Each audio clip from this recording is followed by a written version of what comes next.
the Stop Cruelty to Migrant Children Act. It ends the blockading of children on the border and leaving them stranded in Mexican cities. It ends family separations. It sets minimum safety and health standards. It ends the for-profit child migrant prison industry as symbolized, exemplified by Homestead, Florida. It expands programs for working with families and with children under alternatives to detention. It removes the roadblocks for placing children with families. Children belong in schools and homes and parks, not behind barbed wire.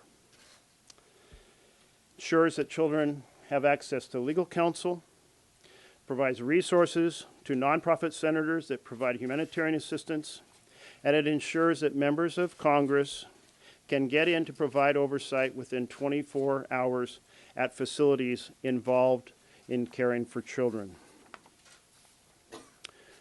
Dr. Martin Luther King Jr. said, "Our lives begin to end the day we become silent about things that matter." And here in America, freedom and equality and opportunity matter. Here in America, it matters when children are not treated with respect and decency and compassion. And so that's why we're here today, launching this bill to say that we are going to relight Lady Liberty's torch and make sure that all children, as a way to adjudication on asylum here in the United States, are treated with respect and decency and compassion. And I'm very pleased to be here with my colleagues. So many have been deeply involved in this battle with Senator Schumer and Senator Murray and Senator Durbin and Senator Hirono, and each will speak to the issues, beginning with Senator Schumer. Thank you, Jeff. And this has widespread support in our caucus. I believe, as of the last count, we have 36 co-sponsors of this legislation. And I want to thank my colleagues, Senator Merkley, Senator Murray. It was her idea that we put this together, and we relied on Senator Merkley's expertise. Mazie Hirono, who has been such a staunch advocate for immigrants, and to pay her the ultimate compliment, as ever staunch as Senator Durbin. Okay. The President denies the inhumane conditions and treatment of asylum-seeking families and children at our southern border. He disregards reports from his own administration about how terrible the conditions are and how cruel some of the CPB officers are. He dismisses firsthand accounts about the horrid conditions in Clint and Homestead and says nothing about the toxic culture at U.S. Customs and Border Protection. These are people who are fleeing for their lives. If a gang threatened your daughter with rape or your son with murder, they said, if you don't do what we want to do, we're going to burn what we want you to do, we're going to burn your house down. Of course people would flee. Donald Trump and some of his right-wing allies in the media and elsewhere would like Americans to believe these are all hardened criminals. They are not. They are doing what any people would do, any persons would do, faced with what they're faced with. They're simply seeking a decent life for themselves and for their children. And they're willing to trek long distances, pay coyotes, risk their lives because they can't stay in their countries. And how we treat them is so un-American, it should make every American ashamed, regardless of your party, regardless of your ideology, regardless of your view of immigration. It is not American to treat children like this. It's not American to have a child in a car with a parent driving to school, and someone from the government stops the car, pulls the parent out, and just leaves the 8-year-old kid sitting there. This is outrageous, inhumane. And we've heard allegations of sexual assault, retaliation, overcrowding, lack of showers, lack of clean clothes, lack of space to sleep. For children. Sometimes they're very, very little. The accounts are horrifying. They're completely unacceptable. This level of neglect by the Trump administration is beyond shameful. No American wants this to be done. No American, regardless of his or her views. So we Democrats have been fighting for weeks to address the situation at the border and include protections for migrant families, particularly the children. In the border supplemental, we were able to provide some good things. Billions of dollars to improve conditions, funding to expand alternatives to detention, more immigration judges, and mandated minimum standards for the facilities. But there's much more to do, and unfortunately, Leader McConnell blocked all the rest. And that is what this bill stands for. The other things that must be done to help make the situation better and stop the cruelty to children, stop the children from being used as political pawns by some people who are just nasty and vicious in this administration who seem to have policy dominance like Stephen Miller. We still have a lot more work to do. The poor conditions at the border persist, and I have called for the top officials at CBP, particularly Mr. Morgan, to be fired because they don't even understand what's going on and what must be done. So the safeguards and reforms in the Stop Cruelty to Migrant Children Act are exactly what's needed now to ensure that President Trump doesn't traumatize or harm more children, more families. The bill would end family separations at the border, perhaps the cruelest of all, to rip a parent in front of their child from them, and the child may never see the parent again. To bolster health and safety protections for children and families so they don't live in inhumane, unhealthy, and unsanitary conditions. And to provide additional guardrails and minimum standards to ensure that government funds are not used to traumatize or harm asylum seekers. If Democrats were in the majority, we'd move this legislation immediately. We're not, and the question looms, will Leader McConnell stand up for the children and work with us to pass these new standards into law? What's clear to me is this: the American public want this. And what the Trump administration is doing to children and families fleeing violence, murder, and extortion is wrong, cruel, nasty, and simply put, un-American. I've never seen anything like this in all the centuries of this beautiful republic. I urge my colleagues, particularly Senator McConnell, to stand up for morality, for humanity, and to simply let us have a vote on this bill so we can turn it into law. That is the right thing to do. Next is Senator Murray. Well, thank you so much to Senator Merkley, to Senator Schumer, Senator Durbin, Senator Rona, and these amazing leaders who are standing up to speak out for these kids. And let me just say, as a former teacher and as a mother and as a grandmother, I am appalled by the heartbreaking reports that are coming from our southern border. Instead of being met with open arms, families who left their homes and everything they know to escape violence and persecution and find safety here in our country are being degraded, dehumanized, and having their children snatched away. Even worse, we now know these children, some as young as infants, who just made the most strenuous, dangerous journey of their lives, are not getting the care, the attention, and the resources and support that they need. And they are being forced to live in unsanitary, unhealthy, and unsafe conditions that no parent would accept for their child. And every day we are learning new information about the absolute horrors that these children are experiencing day in and day out in these facilities, in our government's care, on our watch, from neglect to physical and mental abuse to sexual assault and tragically even death. This unconscionable humanitarian crisis on our southern border, manufactured by President Trump in service of his administration's hard-right, hateful, anti-immigration agenda, is a moral stain that upends our nation's proud legacy as a bastion of hope for people around the globe that has been built for decades and generations. And even more alarming, it left thousands of kids without proper food and clothing and medical care.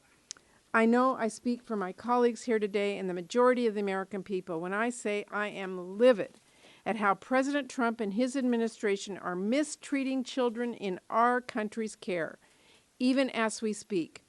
And we cannot allow them to continue to harm children and run roughshod over our shared values. So I'm proud to stand here today with my colleagues to introduce the Stop Cruelty to Migrant Children Act that will establish important new guardrails and standards for the treatment of children and families seeking asylum, including ending the President's reckless practice of separating migrant children from their families, setting stronger health and safety standards for children and families in our care to make sure they have access to basic human necessities like soap, since even that appears to be a controversial notion to some, and more. To be clear, this legislation is just a step towards mitigating the harm done to these children and holding those responsible accountable. But it is a critical one we have to take immediately before the kids in our care are even further hurt and traumatized. So for the sake of children, I urge all of our colleagues to join us in this effort to protect the kids in our care. And I urge Senate McConnell and Republicans to stop standing by and instead act to stop these abuses. I'm not going to stop fighting. None of us are going to stop fighting until this is made right. Thank you. Senator Durbin. I want to thank Senator Merkley for his leadership on this, and I'm happy to join. The basic and fundamental question has been asked before in the history of the United States Senate. It needs to be asked again. A question to be asked of the President and the architects of his immigration policy. And the question is very simply stated. Have you no shame? Have you no shame to mistreat children and families, some people in the most pitiful conditions imaginable, to mistreat them in our border facilities? It does not reflect the values of this country. And it's not a new development over the last several months. It started with the Muslim travel ban, the elimination of temporary protected status for 300,000 people, the elimination of DACA for 790,000 young people in this country. And then the Attorney General of the United States, Jeff Sessions, announced that after quoting the Bible, that he was going to institute a zero-tolerance policy that removed 2,880 infants, toddlers, and children from their parents' arms. And it wasn't until a federal court forced them that this administration reunited as many children as they could with their families. And now we have this horrible circumstance at the border. The administration likes to say, well, it's beyond our control. These are numbers we've never seen before. Maybe that's part of it, and I don't doubt that it is, but it isn't all of it. This is a conscious policy decision by this administration to create what they call a deterrent, to make the mistreatment of people at the border a signal and message to people across the world that the door is closed in the United States for asylum and for refuge. And they're doing this in a conscious manner. And now we have news last night that I think has to be added to this conversation. The notion that this Sunday they are going to launch mass arrests and mass deportations across the United States in the city of Chicago, which I'm honored to represent, means that thousands of individuals, families, and children will once again be displaced from their homes and placed in detention facilities. And the administration, of course, will blame someone else for it, but it's their design and their decision to go after these families. Not because they are criminals, not because they are a danger to their neighborhoods, not at all. Simply because it is part of their deterrent strategy. I thank Senator Merkley for reminding us with this legislation that we have values in this country that are worth fighting for. When the history of this Trump administration is written, their treatment of children and families at the border will be the first chapter of shame.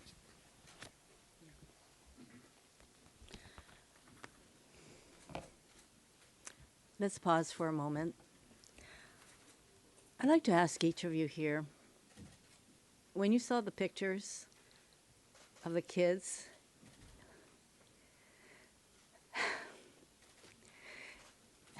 in these detention facilities, when you saw the father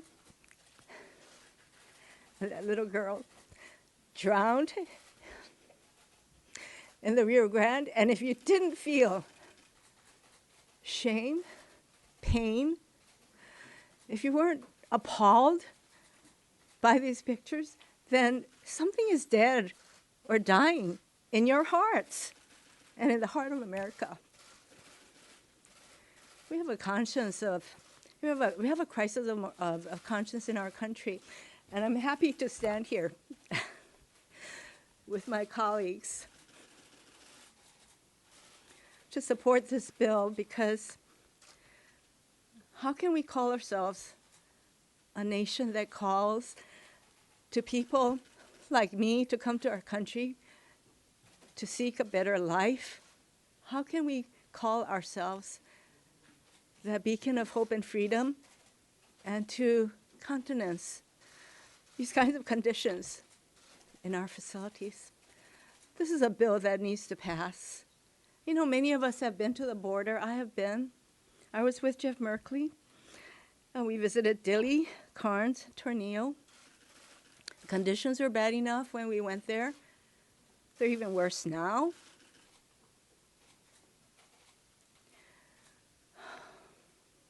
This bill needs to pass.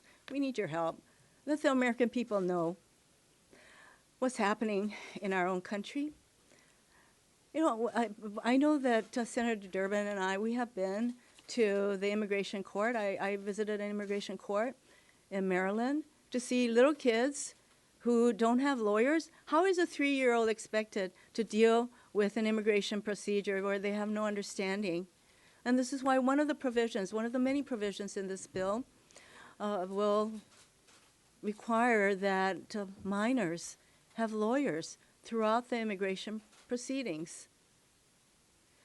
So I just want to say to all of you and to the American people, we better look to our hearts, because if we do not, then we are doing so much damage to our country that it will be hard for us to recover. It will be hard for us to be that beacon, that light, that shining light that calls to people to come to our country for a better life. I thank my colleagues. I just wanted to say one thing about the President's proposed raids on Sunday. We say to President Trump, stop separating children from their families. Tell your agencies, do not separate a single little child from their parents. Questions? You said earlier today that you would not be participating in the Vice President's visit to these detention centers over the weekend. First of all, just to explain why, and is there any value perhaps even if you were to point out the contrast that perhaps what is being presented to the Vice President or to Republicans is different than what you have seen on the ground? What we all have seen and what the news reports have shown are the conditions, the real conditions in these detention facilities, and what you're going to see and what I would call a further Trump show is something that's all cleaned up, and that's not real. That is such a disservice. It's a lie to our American people. We need to face what is going on in these facilities, and we need to do something about it. We need to treat these people as human beings. And that's why and I don't think any of my colleagues, Democratic colleagues, are going to participate in this Trump show. Fake. Senator Schumer? Yes. How do you want to see this move? Is this part of a conversation on Well, legislation with Senator Grant that he's trying to move and get a compromise on? look, we'll do whatever it takes. If Leader McConnell would put this on the floor, it will pass. It's in his hands. And there are various ways. We're going to try everything we can, whether it's through separate legislation, whether it's part of ongoing legislation. The situation is so dire that we have to do everything we can and to make sure that this legislation passes. I know it would have support of a large majority in the House. Senator Merkley. Or whoever wants No, to go ahead, take Jeff. this. I've talked to agencies like Amnesty International last week who are critical of Congress, including Democrats, by saying that you all signed a blank check in that spending bill to allow the administration to continue treating migrant children that way. What do you say to this? Oh, I would say this, that here in the Senate, the leader of the Democrats on the Appropriations Committee, Pat Leahy, worked to get every possible thing he could under the Republican leadership. But what we're saying with this bill is it's not enough. We're saying much more needs to be done. It's not just sending money to help, it's changing the entire mistreatment of children from beginning to end. And Amnesty International, the organization you mentioned, is in full support of this bill. Senator Schumer? Yes. You mentioned the House. What sort of vehicle do they see this legislation? Well, there are a bunch of different vehicles. I mean, we all know, Leader Pelosi and I, and just everyone else agrees that what stopped, we got some changes in there, as Jeff mentioned, but not enough in the bill that passed. And it's Leader McConnell who's blocking this. It's in his hands. We need him to go along. He can block anything he wants, but he can't, he shouldn't, as Maisie said, countenance this kind of cruelty. He should look into his heart, regardless of politics. Senator Schumer, as you know, there are liberals in the House and many more than that around the country who are upset that you agreed to this border security deal without including some of these provisions. Considering the amount of participation and motivation you're going to need by liberal voters next year, do you think you made a mistake? No. Leader McConnell is to blame. We got as much as we could, given his blocking the rest of it, and we're going to keep fighting for it. Yes, no? Any new ones? Yeah, just Go ahead. I guess. Do progressives in your caucus and Speaker Pelosi's caucus see this bill as an acceptable alternative to getting? Yes, I mean, we have 36 members. I think every one of the people running for president's a co-sponsor of this legislation. They do. Thank you, everybody.